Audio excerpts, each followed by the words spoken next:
You are listening to Alex Nanlohi Podcast, to know the Lord and to make Him known. Mari sama-sama kita tunduk kepala, kita berdoa sebelum kita membaca merenungkan firman-Nya. Benar ya Tuhan, firman-Mu lah firman yang hidup dan menghidupkan, firman yang kudus dan yang menguduskan, firman yang berkuasa mengubah hati kami. Kami sungguh bersyukur kalau Tuhan berkenan menyatakan firman-Mu sekali lagi bagi kami pada sore hari ini. Kerinduan kami, apa yang boleh kami baca dan renungkan, mari Tuhan, Engkau yang tanamkan dengan dalam di hati kami. Kami percaya bahwa firman-Mu itulah yang kami butuhkan untuk mendasari kehidupan kami dan juga pelayanan kami. Berkati waktu ini, berkati semua kami, baik hamba-Mu yang menyampaikan, semua kami yang mendengar, Tuhan tolong. Agar pada akhirnya kami bukan hanya jadi pendengar-pendengar firman yang setia, tapi mampukan dengan kuasa, dengan pertolongan dari Roh-Mu yang kudus. Kami dimampukan menjadi pelaku-pelaku firman-Mu di dalam hidup kami, di dalam keseharian kami. Bersabdalah ya Tuhan, kami umat-Mu sedia mendengarnya. Di dalam satu nama yang kudus dan berkuasa, nama Tuhan kami Yesus Kristus, Sang Firman yang hidup, kami menyerahkan pemberitaan firman-Mu. Amin. Shalom, selamat siang atau sore mungkin ya buat teman-teman, abang kakak, Bapak Ibu sekalian dari Kalimantan Timur, dari Samarinda. Bersyukur buat kesempatan ini saya boleh sharing firman Tuhan. Tentu belum terlambat juga ya, karena masih Januari. Saya ingin mengucapkan selamat tahun baru bagi kita sekalian. Biarlah juga di dalam tahun yang baru ini dan juga kepengurusan yang baru ini yang akan Tuhan teguhkan, kita sama-sama akan melihat dan menyaksikan pekerjaan Tuhan yang terus akan berkarya di dalam dan melalui penyerahan diri kita. Hari ini tema yang diberikan kepada kita untuk dipikirkan bersama, satu tema yang menarik yang saya juga sedang gumulkan, sama-sama dalam pelayanan perkantas kita sedang gumulkan untuk menjadi tema pelayanan kita di dalam tahun-tahun yang Tuhan berikan ke depan, yaitu tentang pelayan yang bersahabat. Dan kalau pelayan-pelayannya bersahabat, nantinya ya pelayanannya menjadi pelayanan yang tentunya juga bersahabat. Nah, Bapak Ibu Saudara yang dikasihi Tuhan, waktu merenungkan bagian ini pertama kali, kami dalam tim PHN, Pengurus Harian Nasional, waktu itu mencoba memikirkan apa yang sebenarnya bisa menjadi tekanan pelayanan kita ke depan. Setelah pandemi yang menggerus banyak hal dalam pelayanan kita, kita seperti sedang membangun kembali pelayanan ini. Dan kemudian karena begitu seringnya, mungkin dalam konteks-konteks waktu itu juga pertemuan onsite sangat dibatasi, sehingga salah satu yang nampaknya kurang ya di dalam banyak pelayanan, di banyak kota, di banyak kampus, di banyak sekolah adalah bicara tentang pelayanan yang relasional. Nah, saya waktu membaca itu dalam beberapa bagian, misalnya di Perkantas Jakarta, salah satu penekanan setelah pandemi, mari bangun kembali pelayanan yang relasional. Nah, tapi kemudian waktu saya coba pikirkan, ternyata dasarnya ya ada di dalam Alkitab, dan saya mencoba menggunakan kalimat yang Yesus pakai ya, tentang sahabat. Bagian firman Tuhan yang akan kita renungkan bersama diambil di dalam kitab Injil Yohanes. Kita mungkin sangat familiar ya dengan Yohanes 15 ayat 1 dan 8 atau 1 sampai 8, karena itu bicara tentang Yesus pokok anggur, kitalah ranting-rantingnya. Dan ini menjadi satu kunci pelayanan yang berbuah. Yaitu apa? Tinggal di dalam aku. Jadi, kalau kita perhatikan kunci pelayanan relasi yang indah dengan Kristus, itu menjadi kunci untuk kehidupan pelayanan yang berbuah banyak seperti yang Yesus katakan, ya. Jadi ini bicara relasi yang vertikal dengan Tuhan. Nah, yang menarik, Yohanes 15 saya kaitkan lagi bahwa ini juga bicara bagaimana pelayanan itu dilakukan. Ya. Nah, nanti kita akan melihat ternyata aspek yang Yesus tonjolkan di sini adalah aspek horizontal.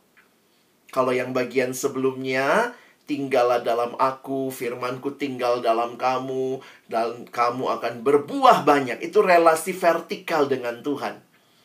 Nah, tetapi ada bagian yang Tuhan Yesus percayakan kepada kita, yaitu Yohanes 15 ayat 9-17, yaitu relasi horizontal. Jadi, hari ini kalau kita coba kaitkan, simpulkan, bagaimana pelayanan yang berhasil dan berbuah lebat. Yaitu yang menjaga relasi dengan Kristus secara vertikal, tetapi juga yang di dalamnya dikerjakan dalam relasi horizontal, yang di dalamnya kita akan melihat apa pesan Tuhan bagi kita, ya. Jadi kalau kita cuman satu sisi, wah, saya pikir kita kehilangan keindahan seluruh Yohanes 15. Karena nanti kita akan lihat ayat-ayatnya. Ayat terakhir Yohanes 15 juga bicara berbuah. Jadi pelayanan yang berbuah adalah pelayanan yang berelasi dengan Tuhan. Dan bahasa hari ini, pelayanan yang bersahabat di antara para pelayannya. Kita akan membaca ayat ini. Saya bacakan bagi kita ayat 9 sampai 17. Bapak, Ibu, Saudara, tolong perhatikan. Ini semua yang dibahas lebih bersifat relasi horizontal. Seperti Bapa telah mengasihi aku, demikianlah aku juga telah mengasihi kamu. Tinggallah di dalam kasihku itu. Jikalau kamu menuruti perintahku dan kamu akan tinggal di dalam kasihku, seperti aku menuruti perintah Bapakku dan tinggal di dalam kasihnya. Semuanya itu kukatakan kepadamu, supaya sukacitaku ada di dalam kamu, dan sukacitamu menjadi penuh. Inilah perintahku, yaitu supaya kamu saling mengasihi, seperti aku telah mengasihi kamu. Tidak ada kasih yang lebih besar daripada kasih seorang yang memberikan nyawanya untuk sahabat-sahabatnya. Kamu adalah sahabatku, jikalau kamu berbuat apa yang kuperintahkan kepadamu. Aku tidak menyebut kamu lagi hamba, sebab hamba tidak tahu apa yang diperbuat oleh tuannya. Tetapi aku menyebut kamu sahabat, karena aku telah memberitahukan kepada kamu segala sesuatu yang telah kudengar dari Bapakku. Bukan kamu yang memilih aku, tetapi akulah yang memilih kamu. Dan aku telah menetapkan kamu supaya kamu pergi dan menghasilkan buah, dan buahmu itu tetap, supaya apa yang kamu minta kepada Bapa dalam namaku diberikannya kepadamu. Inilah perintahku kepadamu, kasihilah seorang akan yang lain.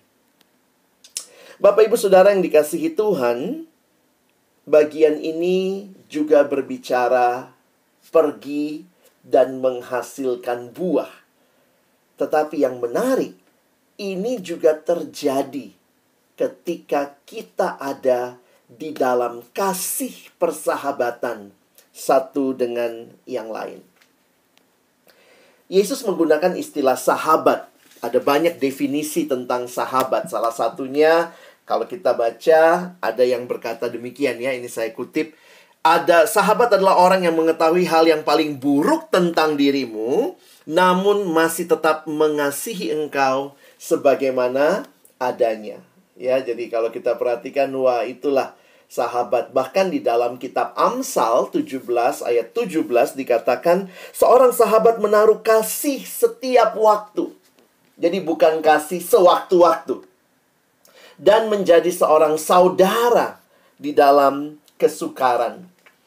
Dan tentunya bagi kita orang percaya, kalau ditanya bagaimana kita bisa mengalami kasih yang seperti itu, persahabatan yang seperti itu, ya kita tentu menjawabnya, sahabat yang sejati hanyalah Yesus.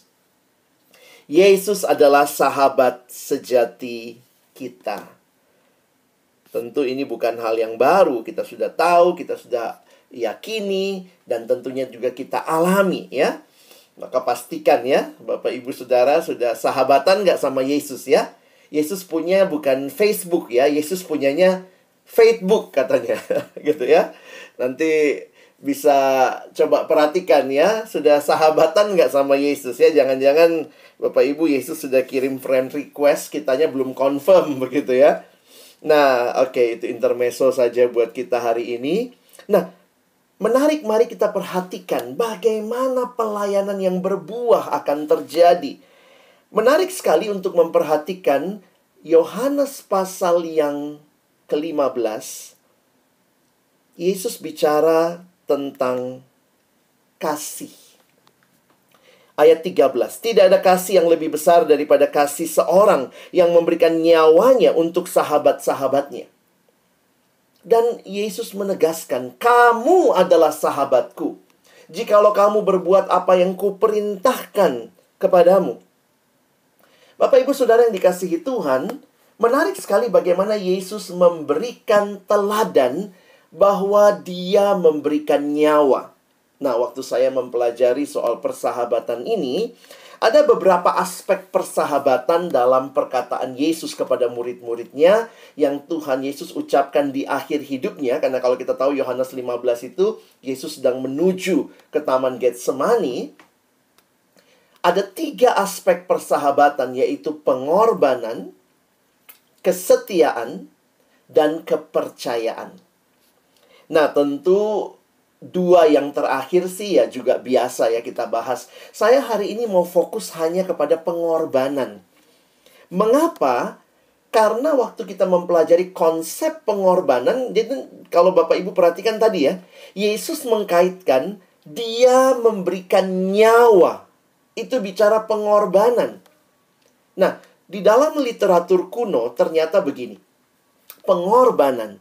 Yesus membuktikan bahwa murid-muridnya adalah sahabat-sahabatnya. Bagaimana dia membuktikan itu? Melalui kerelaan menyerahkan nyawanya bagi mereka. Perhatikan, ia memberi hidup sampai mengorbankan nyawa. Di dalam konteks apa? Di dalam konteks persahabatan dengan murid-muridnya. Bapak Ibu, saya sudah biasa lihat gambar-gambar seperti ini ya. Kalau Natal kadang diputerin karena kita dia menderita. Paskah diulang lagi bagaimana pengorbanan Yesus, penderitaan yang dia alami. Tetapi ketika saya merenungkan Yohanes 15 ini, Tuhan seperti memberikan sebuah lensa baru untuk melihat ini. Bisakah kita lihat gambar-gambar ini? Penderitaan Yesus, pengorbanan Yesus dalam kaitan persahabatan. Dia melakukannya supaya dia boleh menyatakan, aku sahabatmu. Di kayu salib, Tuhan memberikan kepada kita lensa baru saat ini untuk melihat dan memandang pengorbanan Yesus sebagai bukti persahabatan yang paling maksimal. Kadang kalau kita lihat cuman, oh iya ya Yesus mati karena aku manusia berdosa. Yesus mati supaya aku dibebaskan dari dosa. Tetapi lihat ayat tadi. Yesus membayar harga yang sangat mahal untuk penebusan kita. Dan ini ditempatkan oleh Yesus sendiri dalam konteks persahabatan. Para penulis kuno mengatakan argumentasi mereka bahwa orang yang menyerahkan nyawanya bagi seorang sahabat merupakan demonstrasi final dari persahabatan sejati. Dan itu yang kita lihat. Saya tidak mau mengecilkan pengorbanan Yesus karena tentu persahabatan sejati kita terima, tapi jauh lebih luar biasa. Karena kematian Yesus di kayu salib bukan hanya sekadar mendemonstrasikan bukti persahabatan sejatinya kepada murid-muridnya, kepada kita, melainkan membuahkan persahabatan sejati antara kita dengan Allah. Manusia yang adalah seteru Allah, sekarang kita disebut sahabat Allah. Dan ini juga membuahkan persahabatan sejati di antara manusia. Karena kematian Yesus menghasilkan rekonsiliasi Allah dengan manusia dan juga manusia dengan sesamanya. Jadi Bapak Ibu Saudara yang dikasihi Tuhan, ayat-ayat yang kita baca tadi yang Yesus sampaikan dalam konteks persahabatan menjadi bagian penting ternyata di dalam pelayanan kita. Jadi kalau bicara persahabatan Yesus, sebenarnya itu kayak cinta tak berbalas ya. Makanya kitab Roma, Paulus bilang di Roma pasal 5, Yesus mati ketika kita masih berdosa. Kita itu masih seteru Allah, tapi dia sudah menyatakan cintanya bagi kita. Dia sudah menyatakan persahabatannya bagi kita. Jadi sebenarnya bukan kita yang menyahabati Allah dulu. Dialah yang menyahabati kita bahkan waktu kita belum mau jadi sahabatnya, belum meresponi, belum bisa merespon.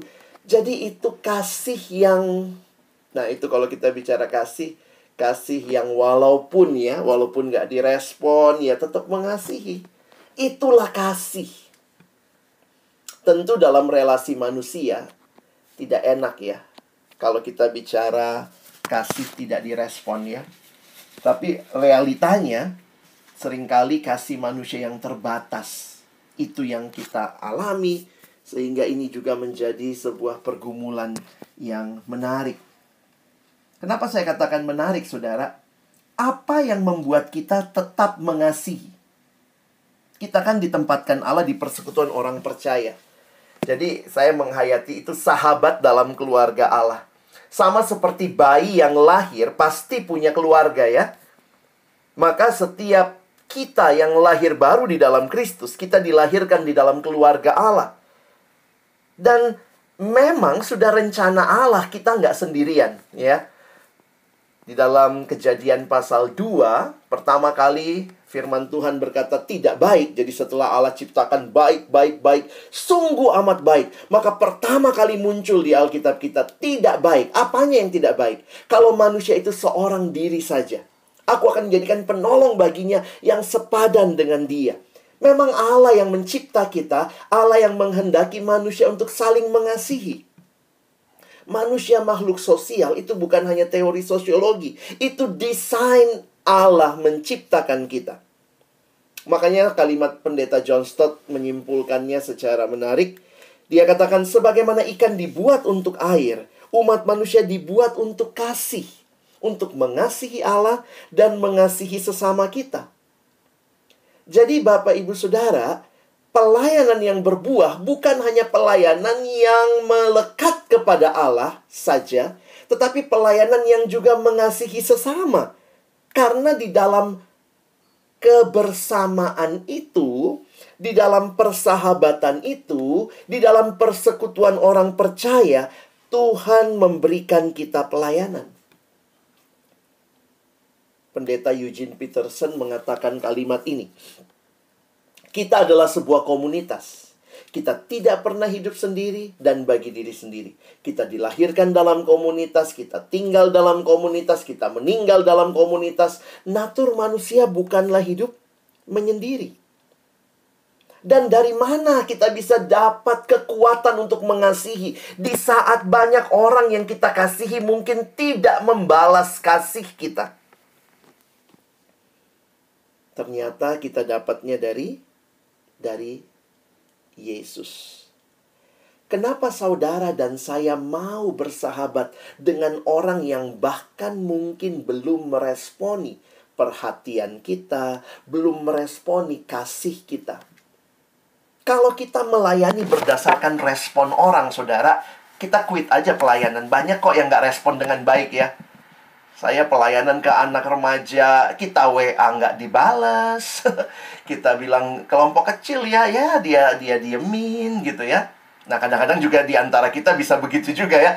Itu bukan cuma slow respon, itu di banyak tempat terjadi antar pelayan, antar pengurus, antar sahabat. Jadi, memang kalau kita mau bersahabat hanya berdasarkan respon orang, kita pasti stop, quit bersahabat. Tapi apa yang mendorong kita terus mau bersahabat, bahkan ketika orang itu belum merespon? Ketika orang itu mungkin tidak merespon bahkan. Karena kita telah disahabati Allah, itu menjadi dasar kita untuk membawa persahabatan itu kepada dunia. Kalau saudara hanya mau melayani karena ada yang meresponi saudara, saya pikir menurut evaluasi pelayanan, Yesus yang paling gagal ya. Karena waktu dia mati pun kita belum merespon ya. Makanya Paulus bilang ya, ketika dia mati, kita pun waktu kita masih berdosa. Makanya ayat 9 Yesus berkata, seperti Bapa telah mengasihi aku, demikian aku juga telah mengasihi kamu, dan tinggallah di dalam kasihku itu. Kasih Yesus dan Bapa adalah kasih persahabatan yang setara, yang tidak membuat anak menjadi hamba pada Bapa, dan kasih yang tak memiliki rahasia di antaranya. Inilah kasih yang kemudian ditawarkan Yesus kepada kita, murid-muridnya. Dan tawaran Yesus adalah supaya kita tinggal di dalam kasih itu. Dan menariknya, kalau kita orang perkantas rajin PA, ya coba kita lihat. Ada tugas yang Tuhan kasih. Tugas pengutusan. Ternyata tugas pengutusan kita, yang tadi kita baca di ayat 16, bukan aku yang memilih kamu, bukan kamu yang memilih aku, tapi akulah yang memilih kamu. Aku telah menetapkan kamu supaya kamu pergi. Perhatikan itu ya, ini tugas pengutusan kita. Ayo pergi, menghasilkan buah, dan buahmu itu tetap. Tapi ternyata kalau kita baca lagi tadi ya, ayat 16 berada di dalam, ini seperti sandwich Bapak Ibu ya. Tahu sandwich ya, atasnya roti, bawahnya roti, tengahnya itu kolesterolnya ya, dagingnya ya. Jadi, daging ini, kamu pergi, menghasilkan buah, dan buahmu itu tetap. Tetapi apa yang mendasari, di dalam apa kita pergi? Nah, saya menyimpulkan begini. Tugas pengutusan kita disampaikan oleh Yesus dalam konteks persahabatan. Nah, ini jadi menarik buat kita ya. Bapak Ibu Saudara mau pergi? Mau jadi pengurus? Mau melayani Yesus? Mau menghasilkan buah? Ini dilakukan dalam konteks persahabatan. Dan dasar persahabatan kita bukan semata-mata respon orang yang kita layani. Kadang-kadang siswa tidak merespon, kadang-kadang mahasiswa nggak merespon. Kadang-kadang kalau kita melayani hanya berdasarkan respon semata, kalau dia nggak respon, saya juga. Tentu kita harus ngajarin mereka bertumbuh ya. Respon itu juga bentuk tanggung jawab ya. Tapi ada saat-saatnya mungkin mereka tidak meresponi seperti yang kita harapkan. Apakah kita berhenti jadi sahabat? Yesus bahkan mengingatkan, kamu akan masuk ke dalam dunia, dan dunia tidak mengenal aku. Berarti dunia tidak mengenal kamu. Tetapi ternyata Tuhan sudah ingatkan, aku telah menyahabati kamu. Ayo, sekarang bawa Injilku.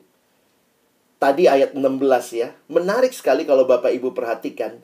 Ayat 12 itu awal bacaan kita, dan ayat 17 ya. Dua ayat ini, coba kita lihat tentang apa. Ayat 12. Inilah perintahku, yaitu supaya kamu saling mengasihi, seperti aku telah mengasihi kamu. Ayat 17-nya bicara apa? Ini ayat 17. Inilah perintahku kepadamu. Sama. Kasihilah seorang akan yang lain. Karena itu dalam kesimpulan saya tulis begini. Kita dipanggil mengasihi dan menjadi sahabat bagi sesama, karena Yesus telah terlebih dahulu mengasihi dan menjadi sahabat bagi kita. Mari kita nikmati pelayanan yang tentunya kalau kita simpulkan bersahabat dengan Allah sebagai yang utama, dan juga bersahabat dengan sesama. Bersama-sama kita dipanggil menghadirkan kasih Allah bagi dunia ini. Kita tidak sedang melayani sendiri. Kadang-kadang mungkin kita merasa miskin penghargaan, miskin respon. Tentu kita harus mengajar pelayanan kita supaya belajar bertanggung jawab, merespon dengan baik. Tetapi ketika itu pun mungkin belum kita dapatkan. Maukah kita terus menjadi sahabat Allah yang bersahabat dengan sesama? Persahabatan yang baik tentunya antara BPC dan BPC, antara staf dengan staf, antara pengurus dengan pengurus, antara BPC dan staf, antara staf dan pengurus, antara BPC dan pengurus. Mari kita melihat ini tugas yang Tuhan berikan dalam konteks persahabatan. Dan inilah kiranya yang akan menjadi semangat kita ketika kita hadir melayani, mungkin sebagai pengurus, mungkin sebagai staf, mungkin juga sebagai pemimpin kelompok kecil, sebagai orang-orang yang Tuhan panggil melayani, bukan hanya di perkantas. Kalau Bapak Ibu ada tanggung jawab yang lain yang Tuhan percayakan di gereja, yang juga mungkin miskin respon, kadang-kadang sulit bicara respon, sulit untuk memulai, tapi kiranya kita tidak berhenti melayani. Karena teladan Kristus yang Dia berikan bagi kita. Ada sebuah kutipan yang saya pakai mengakhiri khotbah ini. Dikatakan demikian ya, kira-kira seringkali kita fokus dalam hidup, dalam pelayanan juga, ya kita fokus adalah responnya apa? Ya, ayo kita cari sahabat. Cari sahabat. Tapi ada kalimat bijak mengatakan begini. Saya pergi keluar dan mencari sahabat. Ternyata sulit ya. Sahabat itu sedikit di mana-mana. Kali yang kedua, saya keluar lagi. Tetapi kali ini saya keluar dan menjadi sahabat. Ternyata aku menemukan sahabat di mana-mana. Dalam bahasa Inggris, kutipan ini, if you go out looking for friends, you are going to find they are very scarce. Sangat sedikit, langka. But if you go out to be a friend, you will find them everywhere. Tuhan sudah menyahabati kita supaya kita pergi dan bersahabat, menjadi sahabat di tengah dunia yang belum mengenal siapa sahabat sejati. Kiranya Tuhan memakai pelayanan perkantas, memakai penyerahan diri teman-teman sekalian yang menjadi sahabat untuk membawa lebih banyak sahabat kepada Tuhan. Amin. Mari kita berdoa. Tuhan, terima kasih buat firman-Mu. Terima kasih untuk pesan Injil yang begitu jelas kami terima ketika kami membuka firman-Mu. Tinggallah di dalam aku, supaya kamu berbuah banyak. Itu Yohanes 1, Yohanes 15 ayat 1-8. Tetapi kami melanjutkan membaca bagian selanjutnya. Tinggallah di dalam kasih-Ku, supaya akhirnya kamu juga bisa berbuah banyak, dan buah-Mu itu tetap. Kerinduan kami dalam pelayanan perkantas juga, kami boleh menjadi pelayan-pelayan yang bersahabat. Pelayan-pelayan yang tidak bersahabat dengan tujuan-tujuan yang tidak murni. Atau hanya mau bersahabat kalau orang itu menyahabati kami. Tetapi kami pergi dan menjadi sahabat karena Kristus telah terlebih dahulu menjadikan kami sahabat-Mu. Terima kasih. Kiranya Tuhan memberkati setiap kami untuk membawa pesan ini di dalam pelayanan kami dan di dalam keseharian kami ketika kami hadir di dalam dunia ini. Terima kasih.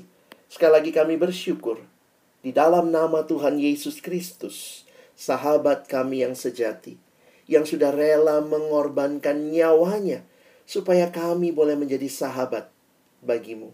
Kami sudah berdoa, kami bersyukur. Amin.